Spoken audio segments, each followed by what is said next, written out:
Universal Studios in Burbank, California. Are we in Burbank? Where are we? Sherman Oaks? Studio City, Universal City. Universal Studio. That can send all the fan mail to that address. No, don't. It's not real. It's not real. Classy way to dress up the entrance of your home or your apartment or your condo or your boat. I don't know. Or your houseboat. Your houseboat. Your houseboat. Yeah. Sure. Ken is here. And where'd you get this idea?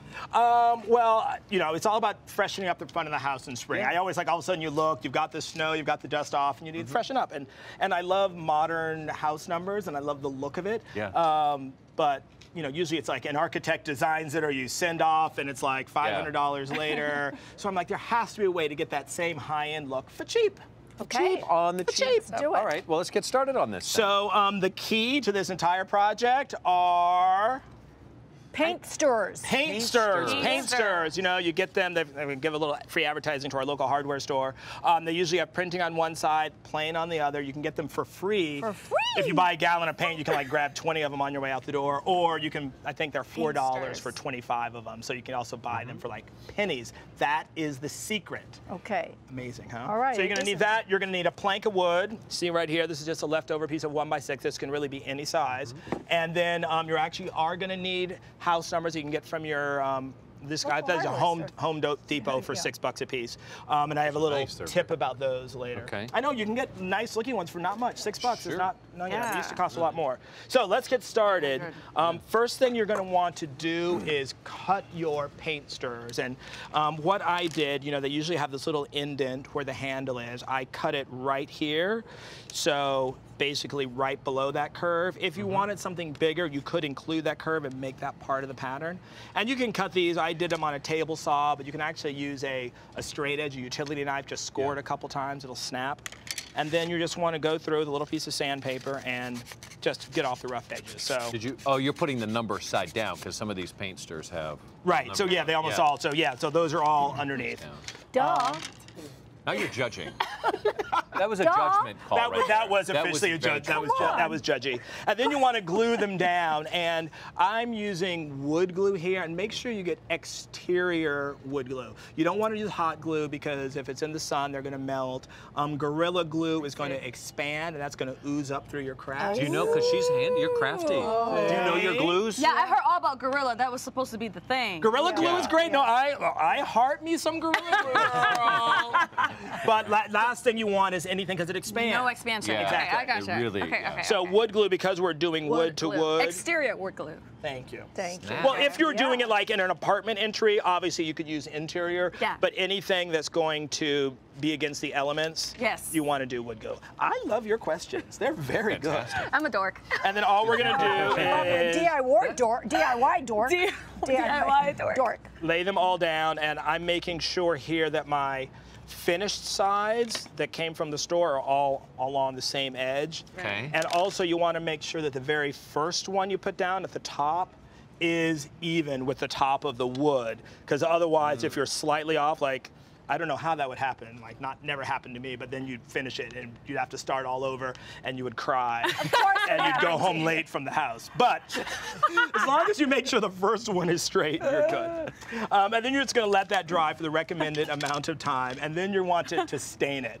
And let me go down here. What I did, the one on the wall, I just used our standard wood stain, and this is a dark walnut. But if you wanted something different, if you had a beach house, you could water down white paint. This is actually the trim on our house, mixed 50-50 with water. How much is like a wood stain thing? $5. Yeah, $5. Yes, Okay. and it will last you forever. If you wanted to do something more modern, you can go with the green. But then I loved this blue. This is actually the blue I used on the sewing armoire. Yeah, is that a paint or a stain? That is a paint, but I'm going to show you. We're going to make stain here. You stained our house, our address on our house. I did that in the walnut, right. Yeah. So all I'm going to do is take a little dollop of the leftover paint. This is also how much is a dollop? A dollop that's actually about $2. I went a little heavy. Right. Okay. And you're going to mix it with about the same amount of water. A smidgen of water. A smidge. Actually, a little bit more than a smidgen because a smidgen will not balance out. It's 4 smidgens to a dollop. Okay. So actually, those are 8 smidgens. I didn't know if you knew that. Did they teach you that in math class? Okay. All you're You going to would think do that would know math, but I don't. I thought it was. Is stir it, and voila, you have a stain. So. Now to put this on, it's really that easy. This is a great use for that, you know, the section of the paint store Here you go. You can help me stand. I was gonna try and make these Yeah, chopsticks. go ahead. I was gonna try to like, how do I make this? All right. Alright. Dip and do with me. Here, you can stay. Okay, so- Help him out. Yes. Yeah. There you go. Yeah, Okay, Give it a all try. right. If it's wrong, I. Okay, all right. And then all we're gonna do, Oh. there you go. I think she's doing it better than you. It looks I like know, the sea. exactly. I feel like all of a sudden a challenge coming on. This is like turquoise. This is like, you know, the Like the seaside. sea. Yeah, Wouldn't the it be sea.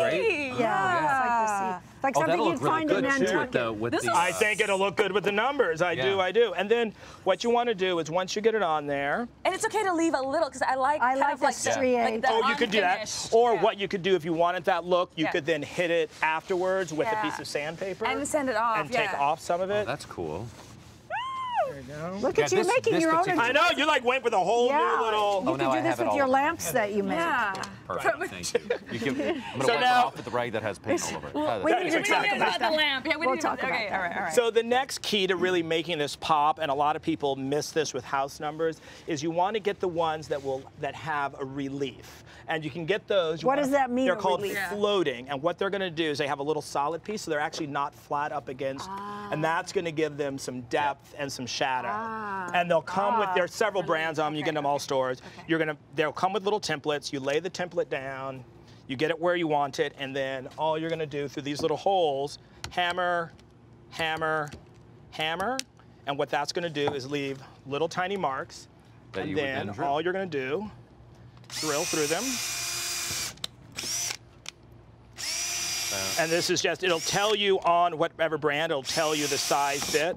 So just get that bit, and you're going to go all the way through to the other side. And you Right want into your table. Right into your table. Which is always a Dave is going to kill Fine. me. Sorry, Right. Dave. Yeah, right. And then once you get all your holes in, all you're going to do is take your numbers. There we go. They usually come flat. And you'll have these 4 little pegs. These actually just screw into the back very You simply. need to have a power drill, though. You can't just go hammer with the You regular need a hammer. drill. I tried to chew through it once. It didn't work. It didn't work. So I had Actually, to put get that a drill. 8, put that 8 I at the had- top there. Okay, okay. Okay. Do And we if you need want a to get the little- other, put the 8 up here. Oh, the 8 up here. Okay. Don't tell me what to do. And you want to get that 0 there? There you go. Here you go. Yep. And all these do Look at that. is just right into the pre-drilled holes. This is so neat. This is so cool. Isn't it neat? Yeah. And There it goes. That's so good. it's not quite in there yet. Look Do we at have that. any viewers that live at 800 anything? 'Cause we got this made.